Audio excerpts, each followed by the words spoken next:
Good morning student. आज हम समास, व्याकरण में हमने समास पढ़ा था बच्चे, उसकी पुनरावृत्ति करेंगे। आज हम समास की पुनरावृत्ति करेंगे। सबसे पहले हम समझते हैं कि समास का अर्थ क्या है। आप अच्छी तरह से जानते हैं कि समास का अर्थ आपको पता है, लेकिन फिर दोबारा से इसकी पुनरावृत्ति कर हम उसको दोबारा से समझते हैं। सम जमा आस, सम का अर्थ होता है बच्चे पास, आस का अर्थ होता है रखना। पास पास रखना, हम पास पास क्या रखते हैं? सार्थक शब्द जिसका कोई अर्थ होता है। सार्थक का अर्थ क्या है? जिसका कोई अर्थ होता है। जिन शब्दों का अर्थ नहीं होता वो वाक्य नहीं बनाए जा सकते। हमने एक बात आपको समझाई थी कि समास से पहले हमें वाक्य बनाने सीखे थे। उसके अंदर मैंने क्या बताया था बच्चे? सबसे पहले ध्वनि, फिर वर्ण, फिर स्वर और व्यंजन, स्वर और व्यंजन के बाद शब्द और शब्द के बाद वाक्य। अब हमने इसमें क्या रखा कि सम का अर्थ है पास, आस का अर्थ है रखना। पास पास रखना, क्या रखे पास पास? सार्थक शब्द। उससे हमने क्या बनाया? नया शब्द। आप मुझसे पूछेंगे कि नया शब्द कैसे बना? नया शब्द विग्री के बाद बनता है। जब हम उसे अलग करते हैं और उससे एक नया शब्द बनता है तो वो क्या बन जाता है बच्चे? समास। हमने समास को समझने के लिए, उसकी परिभाषा को जानने के लिए हमने क्या किया? उन शब्दों को तोड़ा, फिर उसका अर्थ जाना, फिर अर्थ जानने के बाद उस वाक्य को जोड़कर हमने उसकी परिभाषा बना दी। हमने क्या समझा बच्चे? सम का अर्थ है पास, आस का अर्थ है रखना, सार्थक शब्द। क्या पास पास रखे? सार्थक शब्द। उससे क्या बना? नया शब्द। और नए शब्द से क्या बना? समास। क्या परिभाषा बनी बच्ची? जब हम दो शब्दों को पास पास रखते हैं और उससे एक नया शब्द बनता है तो क्या बन जाता है? समास। अब परिभाषा को याद करने की जरूरत नहीं पड़ेगी ना, क्योंकि हमने क्या किया? शब्दों को अलग किया, उसके अर्थों को सीखा, फिर हमने परिभाषा को जोड़ दिया। इसलिए हमें रट्टा लगाने की जरूरत नहीं है, हमें उनके अर्थों को जानना है और हम समास की परिभाषा को समझ लेंगे। अब हमने समझा समास की परिभाषा। अब हम समझते हैं समास के भेद। पहला है अविर्भाव समास, दूसरा है तत्पुरुष समास, तीसरा है द्विगु समास, चौथा है द्वंद्व समास, फिर है कर्मधारय समास, फिर है बहुव्रीहि समास। अब ये 6 समास हैं और 6 समास को हमने समझना है। अविर्भाव समास, तत्पुरुष समास, द्विगु समास, द्वंद्व समास, कर्मधारय समास और बहुव्रीहि समास। अब हम पहला समास समझते हैं, अविर्भाव समास। अब आप ध्यान से समझेंगे ताकि आपको अच्छी तरह से समझ आ सके। पहला समास है बच्चे अविर्भाव समास। पहले हम इसके अर्थ को समझते हैं। ये क्या है? अवयव। अवयव प्रधान है। इसके अंदर क्या चीज प्रधान है? अवयव। अब हम जानेंगे कि अवयव है क्या। अब अवयव बहुत सारे होते हैं बच्चे, उपसर्ग और प्रत्यय भी अवयव के साथ जुड़े होते हैं। अब मैं शब्द बोलती हूँ आ, आप सोचेंगे कि उपसर्ग है या प्रत्यय। अब मैंने बोला आ जन्म, आपने क्या किया? आ को अलग कर दिया और जन्म को अलग कर दिया। अब एक बात ध्यान रखना है कि मैंने पहला पॉइंट क्या बताया कि इसके अंदर अवयव प्रधान होता है। अब अवयव प्रधान के लिए हमें ये शब्द जानने होंगे कि इसके अंदर सारे उपसर्ग और प्रत्यय तो नहीं आ सकते हैं। इसके अंदर कुछ शब्द आते हैं, इस समास के अंदर कुछ शब्द आते हैं जो हमें याद रखने हैं। आ, बा, बे, यथा। आ का अर्थ है बच्चे आजन्म।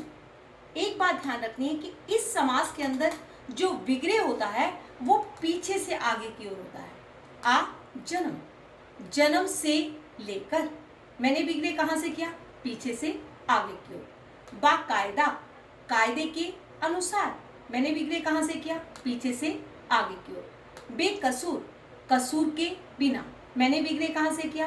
पीछे से आगे की ओर। यथा नियम, नियम के अनुसार, मैंने विग्रह कहां से किया? पीछे से आगे की ओर। अब हमने इसमें पहला नियम सीखा बच्चे कि इसके अंदर अवयव प्रधान होते हैं। अवयव कौन कौन से होते हैं? आ, बा, बे, यथा। ये शब्द हमें याद रखने हैं। और इसमें दूसरा पॉइंट कौन सा याद रखना है कि विग्रह पीछे से आगे की ओर होता है। अब एक पॉइंट, एक संकेत बिंदु और समझ लेना है। एक जैसे शब्द अगर आ जाते हैं, इसके अंदर एक जैसे शब्द कौन से हुए? हाथों हाथ। ये हाथ हाथ एक जैसे शब्द है। अगर यहाँ पर हाथों हाथ आ जाता है तो क्या आएगा? हाथ ही हाथ। ही क्या हुआ? अवयव। हमने दूसरा पॉइंट कौन सा सीखा? एक जैसे शब्द जहां पर आ जाते हैं वहां पर अव्ययीभाव समास होता है। अब तीसरा पॉइंट सीख लेते हैं, प्र और प्रति। जहां पर प्र और प्रति आते हैं वहां पर भी अव्ययीभाव समास होता है। प्रतिदिन, प्रत्येक। अब मैं अगर इसका शब्द कहूं, कानों कान, कान ही कान, हाथों हाथ, हाथ ही हाथ। अब हमने 3 पॉइंट इसमें सीखे बच्चे।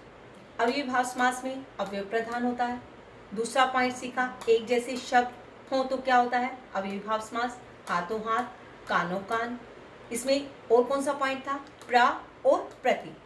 प्र में प्रतिदिन, प्र प्रत्येक, प्रति प्रतिदिन। अब इसके अंदर ऐसे शब्द प्र और प्रति वाले आते हैं तो कौन सा समास होता है? अव्ययीभाव समास।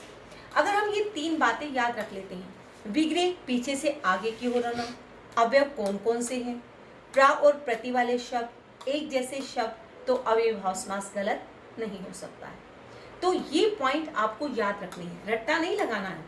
आपने उसके नियम याद रखने कि इसमें कौन कौन सी ऐसी चीजें आती हैं जिससे अव्ययीभाव समास बनता है।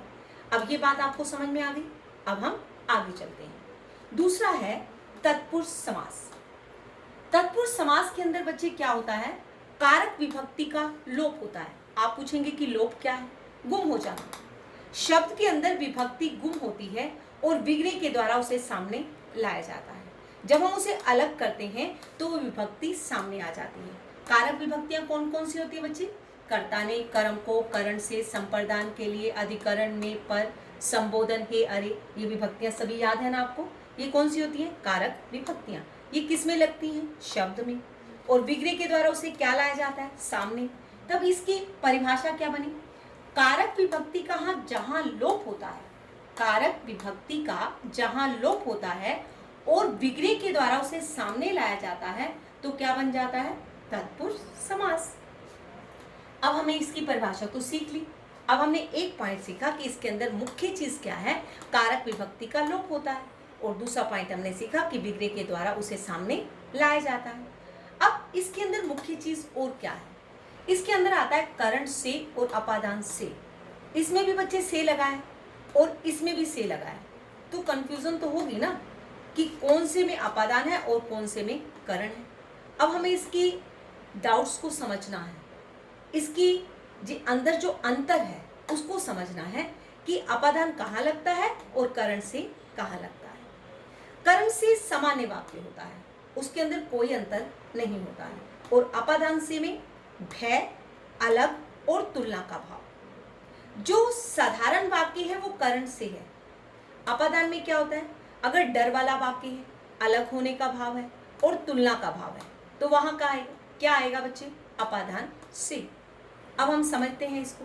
मैंने कहा अकाल पीड़ित, बाढ़ से पीड़ित, ये क्या है? साधारण वाक्य, तो ये कौन सा होगा? करण से।